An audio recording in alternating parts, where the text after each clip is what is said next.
Hey, everybody, Carm Capriato, Remarkable Results Radio podcast. We released an episode. Let me see, it was episode 857, June 13th. So, a month ago, 3, 4 weeks ago, and it was an update on Right to Repair. You and Paul McCarthy came on. And then in the last, week and a half, there's another bombshell that hits Right to Repair.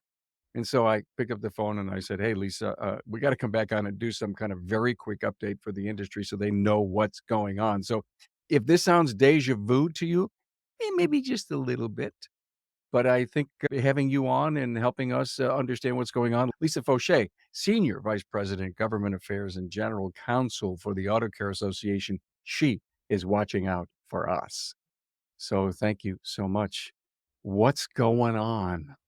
Oh my gosh, yes. Things were just languishing the last time we talked in terms of Massachusetts, and that has definitely changed. So last week, NHTSA, out of the blue and, 2+ years into the case in Massachusetts, sends a letter to the auto OEMs instructing them not to comply with the data access law in Massachusetts because it would conflict with federal law, namely the Safety Act, and informing the court that in NHTSA's view, the Massachusetts law was preempted by the Federal Safety Act. Judge had been asking NHTSA for years to weigh in and, voice their opinion on this important issue, and we'd heard nothing. So, this really, as you put it, was a bombshell in the case. So, after everybody had a minute to digest that letter, it became apparent to Auto Care that rather than engaging in a separate technical analysis, what NHTSA had done was simply reiterate the briefing of the alliance in the case. In other words, making the argument that the law required open access to the systems on the car without requiring any security. And as the Attorney General's briefing has made clear in the case, as the record in the trial made clear, the law does, in fact, specify that any access can and should be done in a secure manner. And as your listeners know better than anybody, that can absolutely be done in a variety of different ways, many of which were demonstrated at the trial.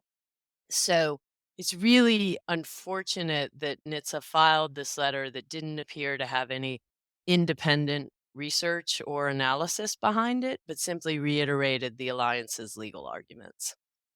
And this went up to a judge, and the judge says, "Oh, okay, I got this." So the judge has, as far as we know, accepted it into the Right. record. Interestingly, the judge has said nothing, and I expected the alliance to come in and file for another injunction that, as we talked about last time. They've done nothing either, and they've actually been very quiet in the press. The articles that I've read, their response when contacted has been no comment. So I think they're letting this play out, both at the court and in the media. What happened subsequently, however, was that Senator Warren and Senator Markey saw this letter, and suffice it to say, they were not enthusiastic about it. They sent a scathing letter to the Department of Transportation and to NHTSA saying, not only did we see this letter and we don't understand why you filed it out of the blue, we don't understand why you didn't have any analysis in it, but they ask NHTSA 5 fairly pointed questions in the form of data requests. How many meetings did you have with the OEMs? When did you have those meetings? What independent analysis did you do to reach this conclusion? What other agencies did you speak to reach this conclusion? And so they've asked NHTSA to provide to them that data and responses to those questions. We have not seen those responses yet, but it would be very odd for NHTSA not to respond to senator inquiries.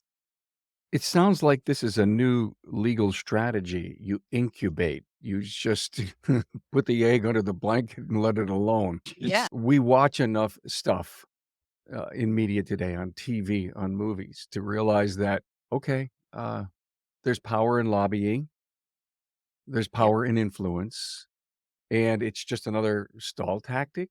Based on the letter that was sent to NHTSA from the senators, it seems to me that the answers to that may just negate what they just did. It's going to be really interesting to see how it plays out. Again, I think it was very unfortunate. It was unfortunate from the timing perspective. It was unfortunate from the the substantive analysis perspective. I think we all look to NHTSA to be a leader in these issues, which of course are important to the OEMs and important to the aftermarket. It's what we expect from them to give thoughtful, detailed technical analysis. That is not what happened here. That's a shame. As cars become more advanced, manufacturers are getting sole access to important vehicle data while independent repair shops and vehicle owners are increasingly locked out from accessing vital repair data. But who owns the data? The vehicle owner or the manufacturer? When it comes to vehicle repair, the fight to secure data access for vehicle owners and their chosen independent repair facilities continues. U.S. Representative Bobby L. Rush introduced the Right to Equitable and Professional Auto Industry Repair, acronym Repair, REPAIR Act, to the U.S. House on February 3, 2022. The bill is aimed at giving small, independent repair shops the same kind of data access that licensed vehicle dealerships already receive. Americans should not be forced to bring their cars to more costly and inconvenient dealerships for repairs when independent auto repair shops are often cheaper and far more accessible, said Rep. Rush. But as cars become more advanced, manufacturers are getting sole access to important vehicle data while independent repair shops are increasingly locked out. The right to repair legislation should protect a pro-consumer and competitive motor vehicle repair market, provide independent repair shops with the rights to critical information, tools, and equipment needed to repair modern cars and trucks. The right to repair legislation should task the National Highway Traffic Safety Administration with developing cybersecurity standards and guidelines to protect vehicle data and systems when repair and maintenance data is accessed by vehicle owners. Please join the fight and help support Right to Repair by completing the form at www.autoadvocacy.org/NAPA, which sends a letter to your member of Congress today. Right to Repair legislation protects your access to vehicle data and scan tools.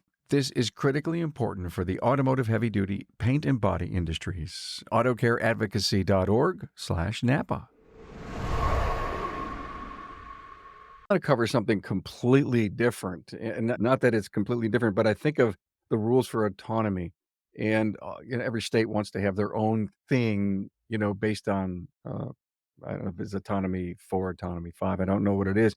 Wouldn't NHTSA be the organization that, on a federal basis, would set, like, if you will, a national rule or law on that?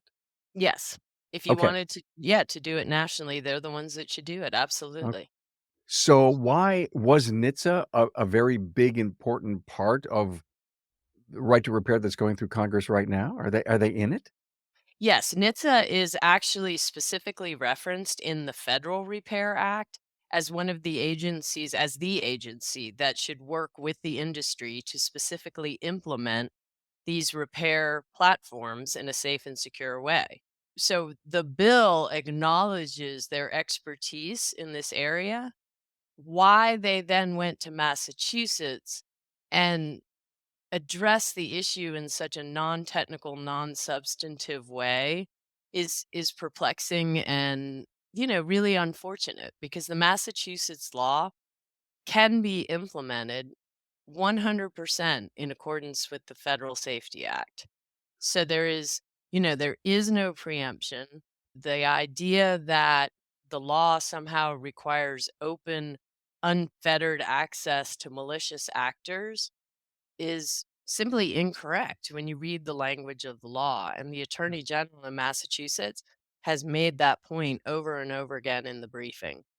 So NHTSA's been involved all along the way, maybe not in the mass, uh, ruling, but this isn't, "Hey, look at us. We're here. We're a pretty powerful, important organization. So we're going to slow this. Could it just be a move to temper everything that's going on?